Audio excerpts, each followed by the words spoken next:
देखो हम एक बार दोबारा से रिपीट करते हैं इसको। मैंने क्या पढ़ाया आपको? फायर एक्सटिंग्विशर के बारे में बताया। यहाँ पे हमने क्या पढ़ा कि बहुत सारी चीजें हैं जो आग को बुझाने में काम आती हैं। ठीक है। अब वो आग किसी शॉप पे, किसी के होम में या किसी बिल्डिंग में, फैक्ट्रीज में कैसे भी लग सकती है। हम उसे कैसे कंट्रोल में कर सकते हैं, वो सारी बातें हम यहाँ पे पढ़ेंगे। तो हमारा फर्स्ट था, हाँ, वो आग कैसे लग सकती है? एयर की वजह से, हीट की वजह से। एयर में क्या है, मेन ऑक्सीजन को लेंगे हम, हीट की वजह से। और दूसरा फ्यूल की वजह से भी आग लग सकती है। भाई टेम्परेचर हाई होगा तो आग लग सकती है। अगर फ्यूल स्पॉइल हो गया कहीं पे, डीजल पेट्रोल कहीं पे लीक हो गया, तो वो आग, और साथ पास में उसके आग है, तो वो उसे कैच कर सकता है। ठीक है। तो आगे देखो। हाँ, फर्स्ट था हमारा वाटर। वाटर क्या कर रहा है, हमें पता है कि वाटर किस किस के लिए फायर का गुड एक्सटिंग्विशर है। बेटा अपना डाउट चैट बॉक्स में डाल दो, मैं बाद में देख लूंगी। ठीक है। वाटर क्या है, फायर का बेस्ट एक्सटिंग्विशर है और सबसे अच्छा आग बुझाने वाला है। लेकिन कब? जब वो आग या तो किसी लकड़ी में लगी है या फिर किसी पेपर पे लगी है। इन दोनों केसेस में हम वाटर की हेल्प ले सकते हैं आग बुझाने में, बाकी में नहीं लेंगे। क्यों? क्योंकि हमने क्वेश्चन में पढ़ा, क्या पढ़ रहे हैं हम इसमें, कि जो अगर आग पेट्रोल और डीजल में लग रही है तो हमें वाटर से आग नहीं बुझानी चाहिए, क्योंकि जो वाटर, डीजल और पेट्रोल है, वो आपका इमिसिबल है वाटर में। ठीक है। इसलिए वाटर की डेंसिटी ऑयल की डेंसिटी से कम है, तो वो सिंक हो जाएगा ऑयल में, और सिंक हो जाएगा तो वो आग को कवर नहीं कर पाएगा, आग पे कंट्रोल नहीं होगा उसका। दूसरा हमने पढ़ा कि इलेक्ट्रिसिटी की वजह से भी आग लग जाए तो भी वाटर का यूज नहीं करना चाहिए, क्योंकि हमें बहुत अच्छे से पता है कि जो वाटर है वो गुड कंडक्टर है इलेक्ट्रिसिटी का और हीट का। तो अगर हम वाटर का गलती से भी यूज करेंगे तो वो फायर, वो आग कंट्रोल होने की बजाय क्या होगी, ज्यादा फैल जाएगी और वो हमें नुकसान पहुंचा सकती है।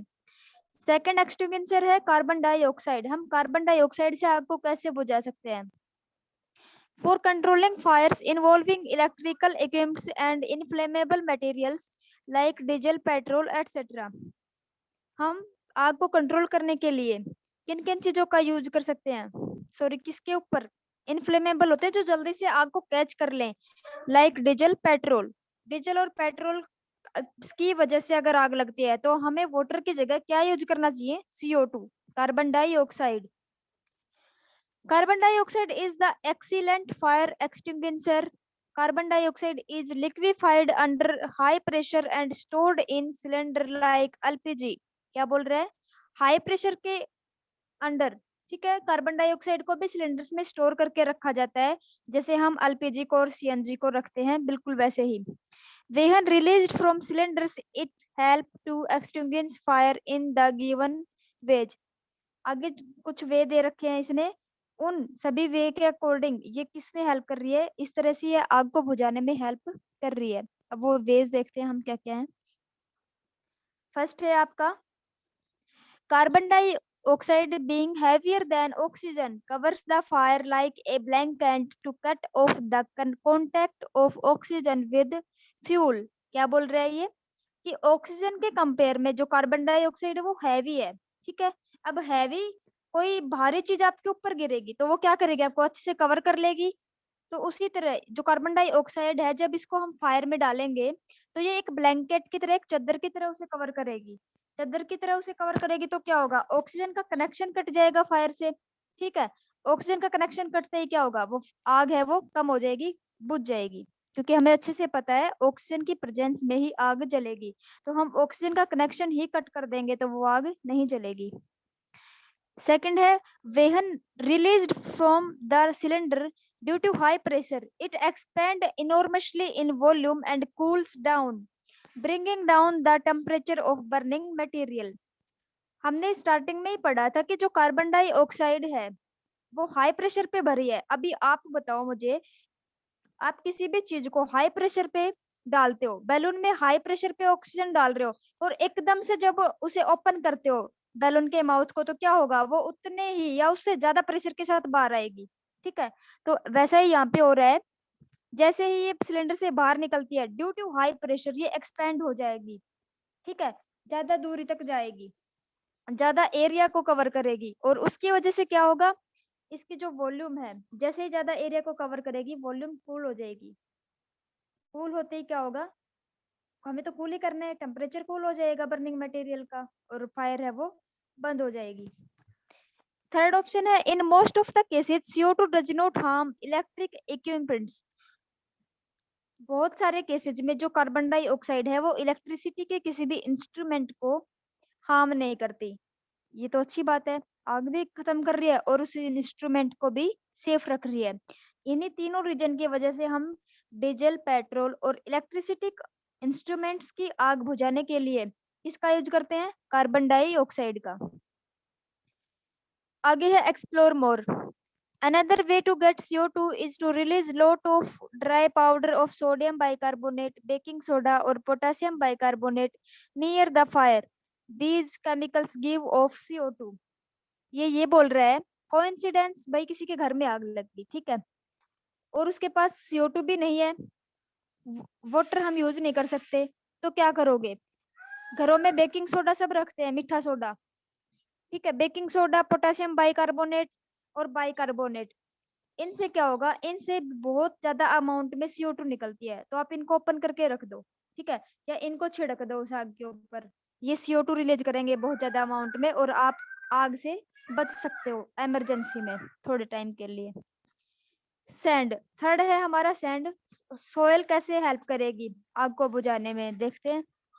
थ्रोइंग ऑफ सैंड और soil on the fire also helps in controlling fire by cutting of O2 supply.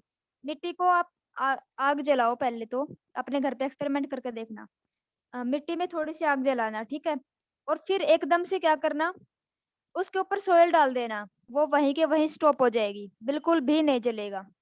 इससे क्या होगा, इससे हमें क्या प्रूफ मिला कि जो सोयल है, मिट्टी है आपकी, वो भी आग बुझाने के काम आती है, ठीक है। अभी नेक्स्ट है हमारा टाइप्स ऑफ कंबशन, कि कंबशन कितनी टाइप का होता है, कि जो भी मटेरियल्स जल रहे हैं वो कितनी स्पीड से जल रहे हैं, कैसे जल रहे हैं, उनके बारे में, उसके बारे में हम यहाँ पे देखेंगे। There are two types of combustion, that is rapid and spontaneous. Spontaneous होते हैं जो धीरे धीरे हो या साथ साथ हो, और रैपिड का मतलब है जो बहुत फास्ट हो या बहुत जल्दी से जल जाए। देखते हैं अब इनके बारे में क्या क्या बता रहा है ये। Rapid combustion, you must have seen your mother working on gas stove in the kitchen. She turns the knob of stove to on position and bring a burning matchstick or lighter near the gas stove. The gas burns rapidly and produce heat and light. Such combustion is called rapid combustion. Kitchen में हम gas gas stove के ऊपर खाना बनाते हैं, almost सबके घर में होता भी है। हम जैसे ही उसकी नोब को, उसके बटन को ऊपर ऑन करते हो, आप एक प्रेशर से गैस रिलीज होती है, और उस गैस रिलीज होने की आवाज भी सुन सकते हो आप आसानी से, ठीक है। जैसे ही उसके पास लाइटर से आप लाइटर को दबाओगे उसके पास ले जाके, तो क्या होगा, वो बर्निंग स्टार्ट हो जाएगी, जलना स्टार्ट कर देगा। तो इस तरह से एट द मोमेंट जो भी मटेरियल है वो आग को कैच कर ले या पकड़ ले, तो उसे क्या बोलेंगे हम, रैपिड कंबशन। एक सेकंड का भी टाइम नहीं लेगा, वो जैसे ही हम लाइटर को ऑन करेंगे, नीचे से गैस की स्टोव को ऑन करेंगे, वो विद इन सेकेंड्स आग को कैच कर लेगा। आगे देखो, the gas Burns rapidly and produce heat and light. इस तरह जो गैस है वो बहुत फास्ट जलना स्टार्ट कर देगी और साथ में हीट और लाइट को प्रोड्यूस करेगी। Such combustion is called rapid combustion. During rapid combustion, heat and light are produced. Sometimes a large volume of gas is produced during combustion reaction and it may liberate with a pressure, creating a large noise. Such a reaction is called explosion. Explosion can damage the container of fuel. कई बार आप लोगों ने देखा होगा, stove को हम on करते हैं और फिर लाइटर को उसके पास ले जाके जैसे ही दबाते हैं तो कई बार आवाज आती है, ठीक है, और हम उसी वक्त क्या करते हैं, उस स्टोव को बंद कर देते हैं तभी के तभी। अगर उस टाइप की आवाज बार बार आए या ज्यादा अमाउंट में आए तो वहां पे आपका एक्सप्लोजन भी हो सकता है, ठीक है, एकदम से फटना। एक्सप्लोजन का मतलब है किसी चीज का फटना, आपका गैस सिलेंडर फट सकता है उस टाइम पे। अब इसके नीचे है फिर से एक्सप्लोर मोर, ये देखते हैं क्या है। When fire crackers are ignited, a sudden reaction takes place with the evolution of heat, light and sound. A large amount of gas is liberated with pressure, causing explosion. Explosion can also take place if pressure is applied on the cracker. आप लोग पटाखे वगैरह खूब जलाते हो दिवाली पे, जैसे ही cracker के पास आप मैच स्टिक को लेके जाओगे जलते हुए, क्या होगा? वो एक आवाज क्रिएट करेगा, और क्या करता है? वो फटता ही तो है। That is called explosion. आज के लिए इतना ही। एक बार मैं डाउट्स ले लूं आपके, समझ में आ रहा है? Yes ma'am. Yes ma'am. तो कोई डाउट है तो बता दो, वरना आगे करवाऊं थोड़ा सा। No ma'am. No ma'am. Ma'am कोई डाउट नहीं है। अच्छे से समझ में आ गया? Yes ma'am. Yes ma'am. Good बेटा, क्योंकि बेसिक चीजें हैं, हम अपने सराउंडिंग्स में चारों ओर डेली लाइफ में हम इन चीजों का यूज करते हैं, तो हमें पता है। और जो इन चीजों के टच में रहते हैं, देखते भी हैं। मैं ये नहीं बोल रही आप लोग इन सभी को करो। अगर आप लोग अपने मम्मी पापा को ऑब्जर्व कर रहे हो काम करते वक्त कि वो कितना सेफ्टी से कर रहे हैं, कैसे कर रहे हैं, तो उससे भी हमें पता चलता है कि वो सेफ्टी क्यों यूज कर रहे हैं, इस चीज से बचने के लिए। ठीक है, आगे पढ़ाऊं? और पढ़ना है क्या? Yes ma'am. Yes ma'am.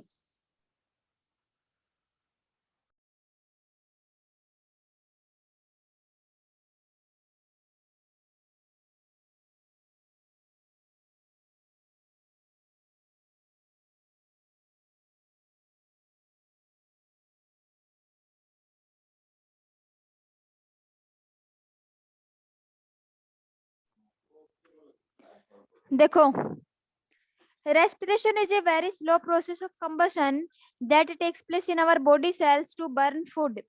Therefore, energy produced does not burn or heat up our cells or organ.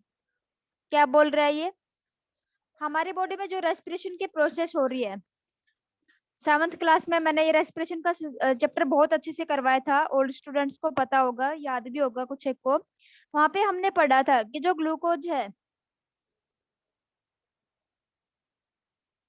क्या है? C6H12O6। ये ग्लूकोज किसकी प्रेजेंस में टूट रहा था? ऑक्सीजन के प्रेजेंस में टूट रहा था। और हमें क्या दे रहा था ये? Energy. CO2 CO2 plus H2O plus energy.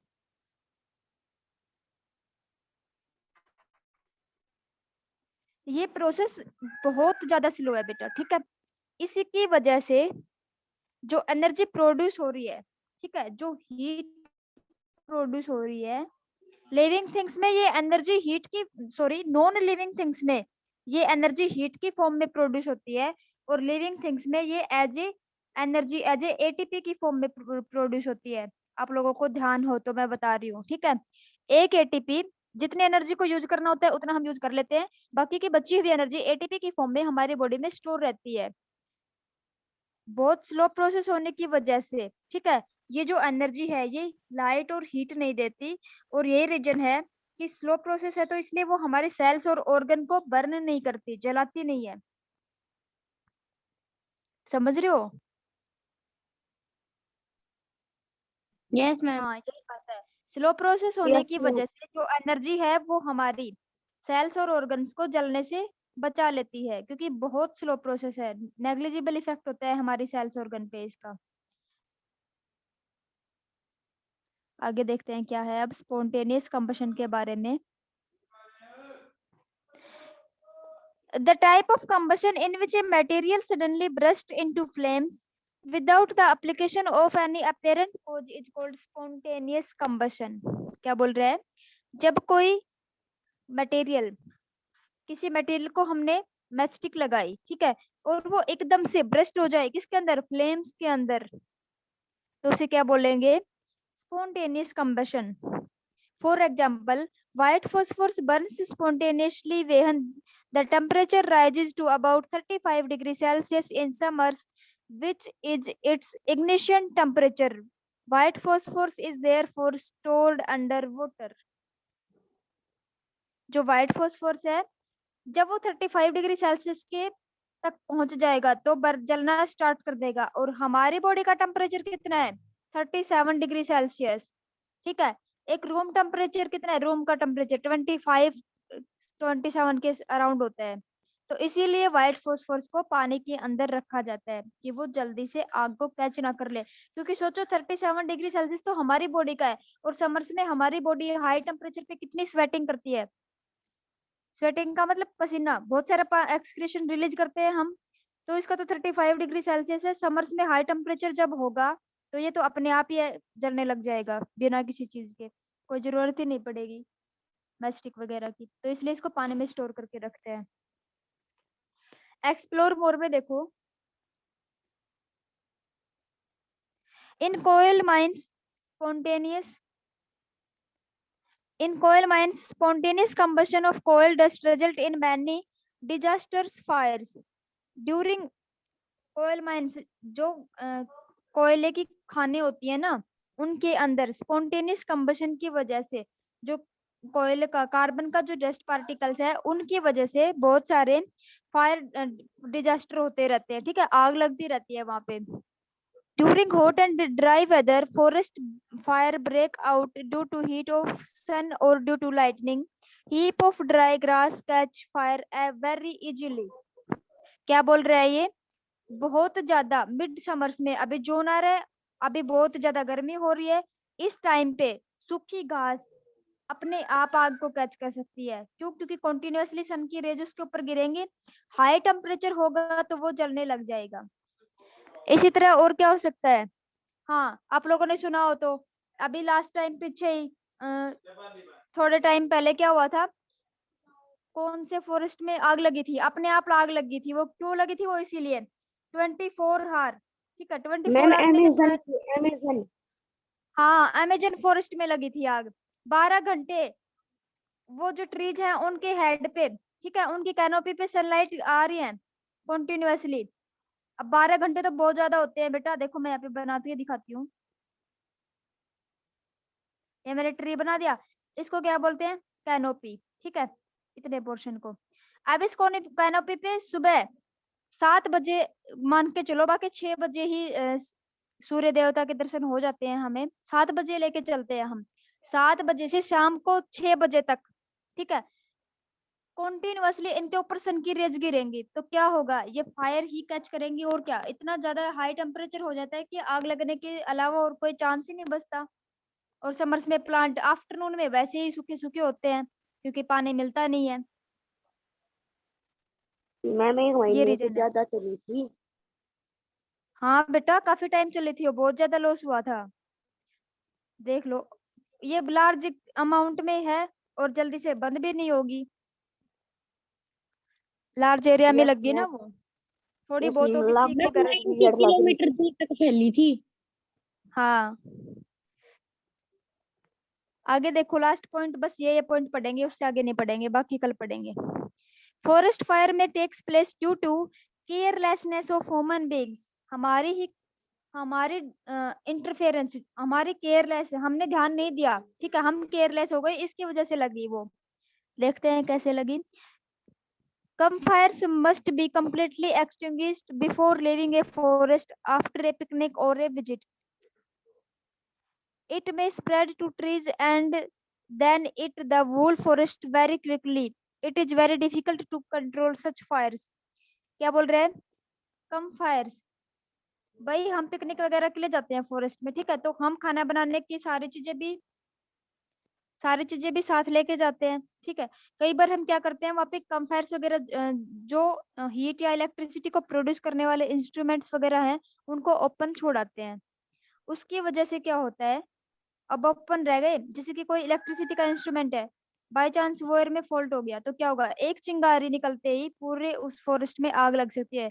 क्योंकि वहां पे सब कुछ सूखा है, नीचे ट्रीज, ब्रांचेस, लीफ सब कुछ सूखा है, आसानी से आग कैच कर लेंगे वो। और वो ये जो यहाँ पे फायर लग रही है, आग लग रही है, वो बहुत बड़े स्केल पे लग रही है। इस तरह की फायर को कैच करना पॉसिबल नहीं है। अगर पॉसिबल होता तो 1 महीने तक थोड़ी चलने देते, खुद सोचो आप। आज के लिए इतना ही। मैम बहुत बाकी कल ज्यादा पढ़ेंगे। एयर पोल्यूट हुई थी। बेटा वो तो होनी थी। हम अपने घर में जब चूल्हे पे रोटी बनाते हैं, ठीक है, तब आग जलाते हैं, तो उसी से हमारा क्या हॉल होता है सोचो। और बाकी हमारी सराउंडिंग में तो इतनी ग्रीनरी है, हरे पेड़ पौधे सब कुछ लगाए हुए हैं हमने तो और सिटीज में तो ये भी नहीं है, तो वहां पे कितना ज्यादा पोल्यूशन होगा वो सोचो आप। और एक पूरा का पूरा जंगल जल रहा है जो हमें ऑक्सीजन दे रहा है, जब वो पूरा खत्म हो गया तो एयर तो पोल्यूट होनी थी ना।